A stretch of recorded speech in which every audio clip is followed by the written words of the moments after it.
Blue Lock is going insane. As in this chapter, we see Barou going crazy, but when he is about to score, HUGO comes and destroys his fun. HUGO then gets the ball and starts his new super offensive counter, and France goes crazy on the pitch, even getting the ball to Loki, who is right by the goal. Alright, starting off this chapter, also called No Guard Part 2, we start off by seeing the GOAT Barou, who goes absolutely wild on the pitch, doing his signature chop feints behind two no-names from the France team. While he does that, he says that Isagi made a royal dribbling path for him, and he will devour it in one shot. This is a really small detail, but I just find it wholesome how he referenced Isagi right here. Anyway, Barou then starts to load up his shot before, in the next chapter, he is about to fire away the ball. However, he ends up just shooting in the air, as HUGO has come out of nowhere and snatched away the ball, kind of mocking Barou a bit with what he is saying as well. Barou then looks right at HUGO, and we can see that this man is pissed, as he is just a bit confused as to what just happened. We then move back to HUGO, who now has the ball right with his feet. He starts to get ready, as he says that he's trying to throw them off with a Karasu-centered frontal offensive, and Isagi and his hand-selected collaborators coming up from behind talk about attack power, which he isn't wrong about, as that is the main thing that Blue Lock for sure has in store. But after that, something awakens in HUGO as his eyes get super sick, looking like a straight beam of pure light, as he says that in that case, they will also give it a try too. With that, we see Loki putting in the speed right away as he starts to run, and Charles throws out a little devil emoji as well. But from the Blue Lock side, we have Rio, who screams and is mad. He tells everyone that this is a forward pass counter, telling the entire team to keep an extra close eye on both Loki and Charles. After that, HUGO sends away his pass, and it goes straight behind Rio. It would have been kind of cool if he had just caught it, but I guess not. The ball instead goes to someone called Layden, and he just starts to laugh in a bit of a weird way. Karasu sees this while he is guarding Loki, and he is super shocked. We also have Isagi who, just like Karasu, is confused as he says that they're working up the side. Anyway, Layden just gets a huge smile as he asks Team Blue Lock if they think that Loki is their only striker. Now, I don't know why this guy is talking so much. Bro really thinks that he is a part of the main players in France, but he can never be Charles, HUGO, or Loki. However, I do have to give him some credit, as when Isagi goes to stop him, he just bursts right behind him, making Isagi look like a straight fool. After getting done over, Isagi looks back and realizes that he has messed up, thinking that they saw that they clustered their defense in the center around Loki and Charles. So Layden is racing up the side where they are short on players. Not to be that guy, but if Chigiri were still in, then he could probably have prevented this. I forgot to say it, but we also see Layden saying that it is beat down time, which to be fair, also sounds kinda cool.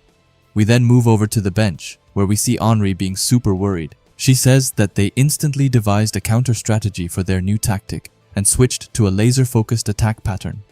We then see both HUGO and Ego at the same time, almost like they are soulmates, saying that if Blue Lock wants hyper offense, then it seems like they are also going for hyper offense, explaining that it looks like they want a no-guard all-out brawl, and just what is going on with this panel. This looks like shit Da Vinci would have drawn back in the day. Anyway, Henri from the bench calls it amazing and says that this is France, the world's #1. We then see the France coach, who is called Rodin, and he tells his team to just impale them. We also see Layden, who starts to look locked in as he starts to laugh. Hey, it's Natsu mid-editing here, and I just wanted to pause the video to ask you to subscribe if you haven't already, and while you are already down there, why not leave a like as well? With that, Layden wastes no time shooting the ball right towards the goal and right behind Ryu. We see Gagamaru eyeing this shot down extremely closely. He wonders if it is a shot like a pass, but he then says that it's perfectly aimed to go in unless he touches it, so he needs to go out for it. However, just then, we see Loki jumping super high into the air while having both Karasu and Aiku behind him, and both look to be barely breathing as they look close to dying. Meanwhile, Loki has a huge smirk on his face as he looks Gagamaru dead in his eyes, and Gagamaru rightfully gets scared as he explains that they got him just now. And the third goal from France was just about to happen if the GOAT Kunigami didn't come in the last second. And instead of Loki, it's him who heads away the ball, legitimately saving the day for Blue Lock when he was just subbed in. That's what I call a hero if I have ever seen one. After that, Kunigami starts to look super determined as he tells France that if it's a brawl that they want, then they can just count him in. And that last line from Kunigami goes so incredibly hard. After that, I can tell you guys that from the looks of it, we are back to the normal Blue Lock schedule where we have a full chapter every week. And with that said, I'm sure that you already understand. However, to clarify, there is no break this week, which is actually massive. The next chapter will be called A Choice for the Future. Now at first glance, it really sounds like it will be about Isagi. And even though I know that he has made it pretty clear that he isn't going to give in to Hugo's ideals and stuff like that and turn into a player aiming to be the second best, I still think that it can be about him wondering about it and speculating how that choice could potentially affect his future. I wouldn't be surprised if it is about Kunigami or Shido either. Kunigami, since, well, let's be honest, his future is so unclear. I'm really lost as to where the author is trying to go with his character, but that's also what's fun about it, as I have no idea what will be with Kunigami. And why Shido? Well, I just think that the next chapter could be a big Shido chapter, which it feels like I have said that same thing every week. However, soon I have to be right. So this coming week for sure is a Shido week. Alright, anyway, what are my thoughts on this chapter? I felt like we all knew that Barou wasn't going to score. It would have been weird for him to just humble a couple of no-names from France and then score right off the bat. On top of that, it was clear that it was going to be HUGO.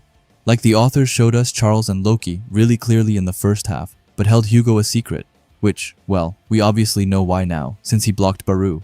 I'm not saying that there is anything bad with any of it, but that, well, it was kind of predictable. Now, something that I really did like was HUGO's eye. I'm guessing that this is him entering metavision mode, and his eye looks so insanely cool right here. It's just a ton of beams of light, but it is drawn so insanely pretty, so I was a huge fan of that. Next up, let's talk about Layden. Now, it's not that I have something against him directly, but something just feels strange with the France team. I feel like this is the first team where we really get to know a lot of players in that team, and see that most of them have personalities. Of course, we have the standard Loki, Charles, and HUGO. However, in the France team, we also have Layden now. We have the goalkeeper who has gotten a ton of lines. We also have the campus player. Like, I'm not sure if I like it that everyone is getting screen time or not. For example, in the Nigeria game, we had our main 4 players. We had Onazi, Kuso, Bello, and Obuabona. Now 4 players I feel like was the perfect number. You can really get invested into all of them. But here in the France game, I am a bit unsure. I feel like giving each player a really small role will only backfire. They will get their lines, and then never be relevant. Where, as I feel like all 4 of the Nigerian players will be somewhat relevant in the upcoming future. I might just be going on a rant here, but I feel like I prefer it when we have a really small pool of the enemy players to care for. I feel like I personally would have enjoyed it more if they instead just gave Loki and especially Charles these lines, super random. However, I just want to get to now the players who will actually have a more impact than a bunch of players who I feel might be forgotten. Hopefully that makes sense. Now after that, I just have to take a moment to talk about this chapter because what is happening? I for sure see why they had to split this chapter up because this is straight heat. Like, I don't think that if you give me 10 years, I will not be able to draw anything close to what this masterpiece is. Currently, I have got no clue what the authors are smoking on, but I'm gonna have to get some of it, and I mean now. Now I'm not sure whether it is because I am a bit sick or not, or if I am just in a bit of a roasting mood. However, I want to talk about Gagamaru. I get what he thought and why he needed to move out, but I feel like he could have somehow seen that this was going to be going to Loki, like he has both Aiku and Karasu running after him looking super out of breath. I don't know, but I felt a bit weird about how Gagamaru just had no idea about this. But luckily it didn't matter, as the goat Kunigami came right in the end to save the day from the disaster that was about to happen. So let's all give a round of applause to the dark horse Kunigami down in the comments. But let's move on to what the score of this chapter would be. And even if I did yap a bit and point out a lot of what I thought was negative, I still liked it. It had some great moments, but also some really weird ones. And with all of that combined, I will give this chapter a 5 out of 10. That might be a tiny bit harsh, but honestly I am pretty happy with that. Anyway, be sure to let me know down in the comments what score you would give this chapter, and not to mention, what do you think is going to happen in the next chapter? Anyway, if you like Blue Lock and videos like this, then I would highly suggest you subscribe to this channel, and while you are at it, leave a comment and a like. Also, if you can, hype the video down below, as it helps out with the algorithm a ton. And if you are curious to see another video of mine, then please watch the video that will be popping up on the screen now. Anyway, thanks for watching, and have a great day. Bye.